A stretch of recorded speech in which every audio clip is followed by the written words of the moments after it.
Saludos querida familia, es un placer participar junto a ustedes en esta nueva experiencia de aprendizaje, agradeciendo a Dios Todopoderoso y al Centro de Formación e Investigación Padre Joaquín por permitirnos encontrarnos en este espacio. Me presento, me llamo Jesús Villasmil y soy psicólogo egresado de la Universidad Yacambú de Cabudare, Estado Lara. Al mismo tiempo, me desempeño en esta casa de estudios como docente e investigador. También soy coordinador del Departamento de Protección y Desarrollo Escolar de la Unidad Educativa Privada San Agustín de Ciudad Ojeda. Además de eso, me desempeño en el ámbito clínico en las consultas privadas con adolescentes y adultos y ad honorem con pacientes renales de la Unidad de Diálisis Centro Occidental de Ciudad Ojeda. También soy maestrante de Psicología Clínica en la Universidad Rafael Urdaneta en Maracaibo. Nos encontramos acá para intercambiar saberes sobre un tema que ocupa la palestra pública y que lamentablemente ha estado silenciado por muchísimo tiempo. Conversaremos sobre el manejo de los conflictos en el aula y cómo a partir de estrategias de corte psicológico podemos prevenir y abordar este tipo de situaciones. Hoy en día vemos con mucha preocupación la violencia en centros educativos y solemos sentirnos de manos atadas por no contar con una herramienta de prevención e intervención ante el conflicto. Entrando en materia, es importante delimitar algunos términos que vamos a utilizar en este chat. Una vez que los tengamos claros y precisos, se nos hará más fácil tener una visión clara sobre la realidad escolar en la que nos desenvolvemos. Es importante entonces distinguir que conflicto y violencia no son la misma cosa, pues la violencia es la exacerbación del conflicto. Esto entonces nos permite inferir que donde hay violencia siempre hay un conflicto, pero donde hay conflicto no siempre se va a entrañar una situación de violencia. Entonces definamos qué es un conflicto. El conflicto es una situación producto de un enfrentamiento de los intereses o necesidades de una persona con los de la otra, o con los de un grupo, o con los de quien representa una autoridad legítima. Sin embargo, el conflicto en sí mismo no tiene por qué ser una experiencia negativa. Es totalmente natural en el ser humano que existan conflictos, pues no es más que una diferencia de criterios, de intereses o de puntos de vista. El conflicto resulta inherente ante cualquier proceso de cambio de los individuos y en el seno de la sociedad. Proceso que todas las personas pueden aprender a abordar de manera creativa. La educación sobre el conflicto constituye entonces una parte esencial de la educación de la paz.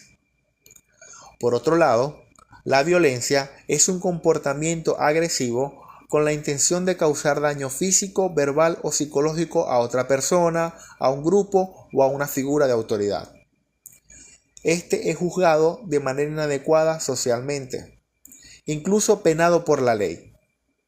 Se trata, sin lugar a dudas, de un comportamiento evitable que supone un gran obstáculo para el desarrollo social del individuo y de su vida en colectividad.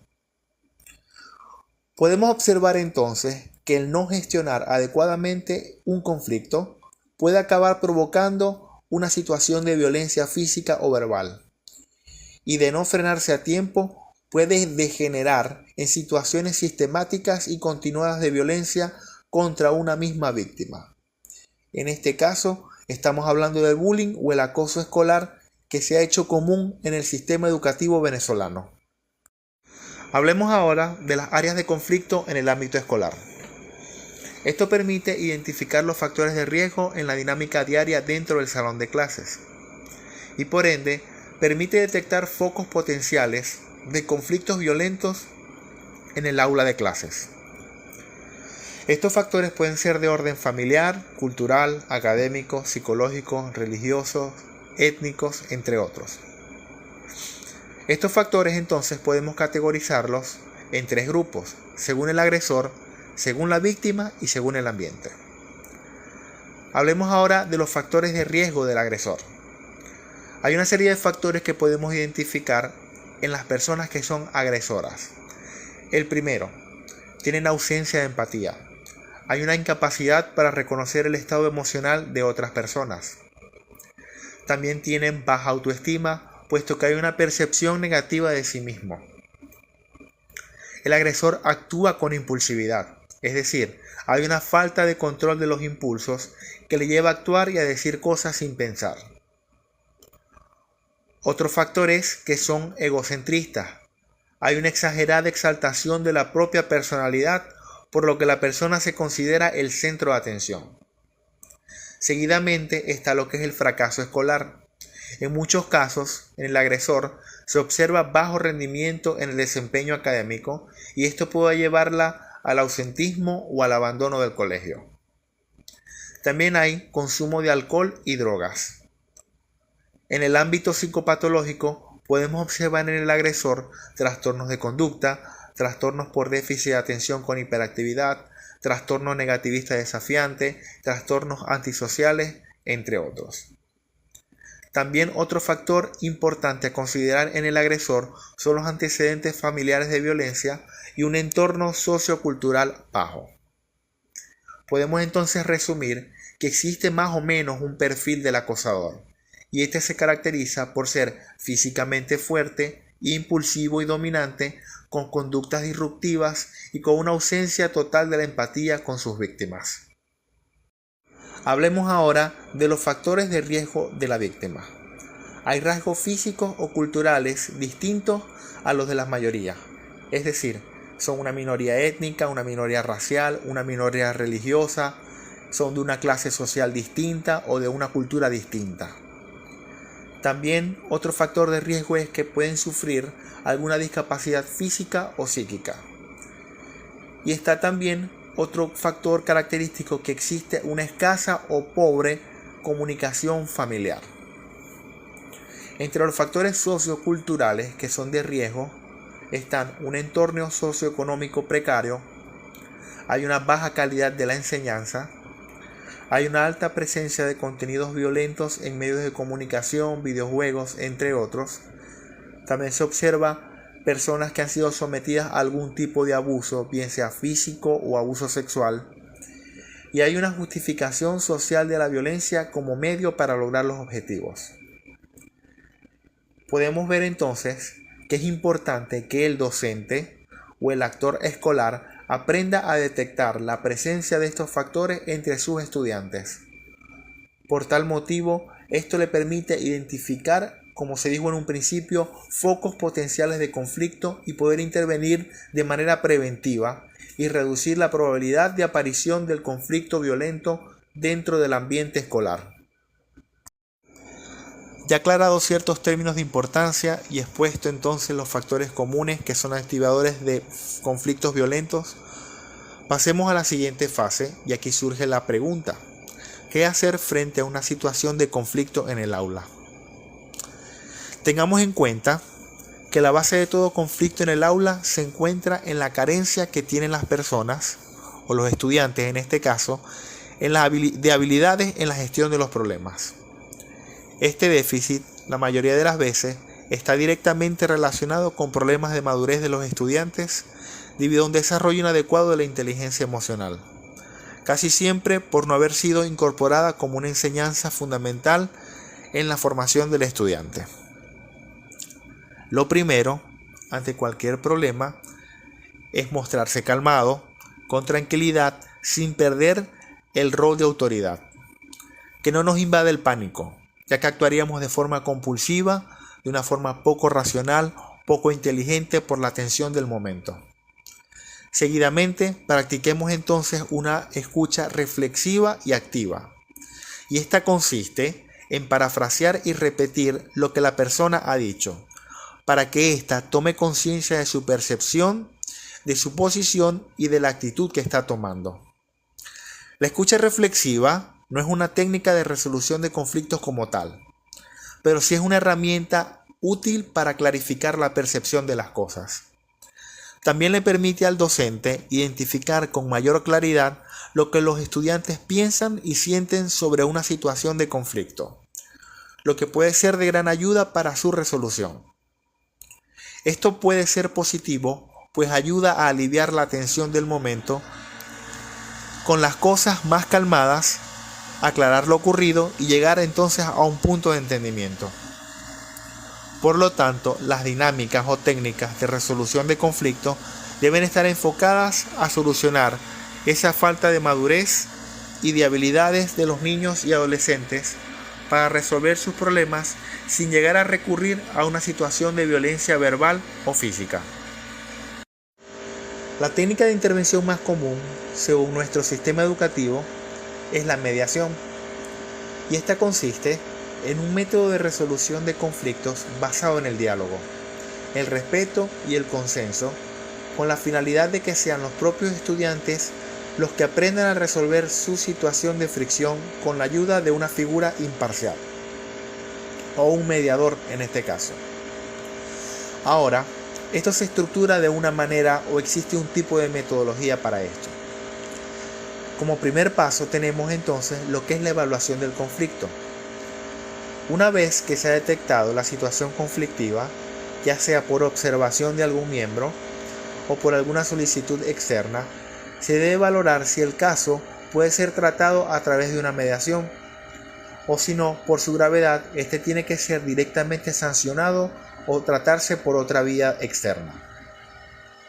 Seguidamente, se compone entonces el órgano mediador. La mediación en el ámbito escolar se articula a través de la creación de un órgano mediador dentro del propio centro educativo, y la constitución del mismo puede variar. En algunos casos, muy escasos, puede ser exclusivamente conformado por estudiantes. Sin embargo, en la mayoría de las ocasiones, este grupo de trabajo suele ser mixto, es decir, está constituido por estudiantes, por los docentes, incluso por personal no docente, pero que esté calificado en esta materia. Tercero, se hace una preparación previa de la mediación. Una vez que se ha decidido el equipo que va a participar en las reuniones, debe primar la confianza mutua. Y aquí se deben establecer unas normas claras de obligada aceptación. A partir de aquí, hay que escuchar las distintas versiones del conflicto, investigar el caso, recopilar las pruebas sin posicionarse de momento a favor de una parte u otra. Como siguiente paso está lo que es compartir ideas de resolución de conflicto. Aquí, todos los participantes del grupo de mediación deben aportar propuestas de resolución del conflicto. En esta fase es fundamental fomentar la cooperación y la confianza, intentando entonces que las partes en conflicto, las partes afectadas, sean capaces de llegar a un acuerdo concreto. Seguidamente, esto nos lleva entonces al quinto paso, que es llegar a un consenso. La idea es pactar entre los implicados un acuerdo consensuado que satisfaga a ambas partes o a todas las partes que están involucradas. Es importante entonces dejar los puntos muy claros con una hoja de ruta que conste de manera clara y detallada, incluso con fechas y acciones específicas que se deben llevar a cabo para solucionar el problema. Una vez que se tenga el consenso definido, es aconsejable dar paso a un tiempo prudencial en que las personas afectadas y el mediador o los mediadores se vuelvan a encontrar para valorar en qué momento se encuentra el conflicto, es decir, lo que es el seguimiento evolutivo de la resolución del conflicto. En esta revisión se incide en lo que ha funcionado y en lo que no, y si cabe, se plantean otras pautas de actuación a manera de revisión y reevaluación del plan de acción acordado previamente. Aquí entonces la mediación finaliza preguntando qué les ha aportado y qué grado de incidencia ha tenido para la resolución del conflicto. Pasemos a hablar ahora sobre el rol del mediador. La figura del mediador puede ser un estudiante, puede ser un profesor, puede ser un padre, un representante, puede en algunos casos ser una persona ajena a la institución o un personal asistencial dentro de la institución. ¿Qué quiero decir yo con esto? Que puede ser un orientador o un psicólogo si lo tuviere el colegio.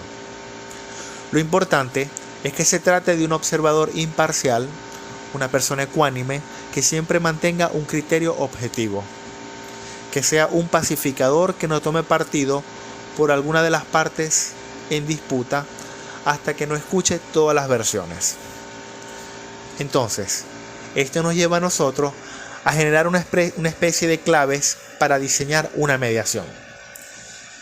Y es importante entonces destacar que la mediación debe basarse en al menos 3 características básicas que la definen. Primero, ser voluntaria, ser confidencial y estar sustentada en el diálogo.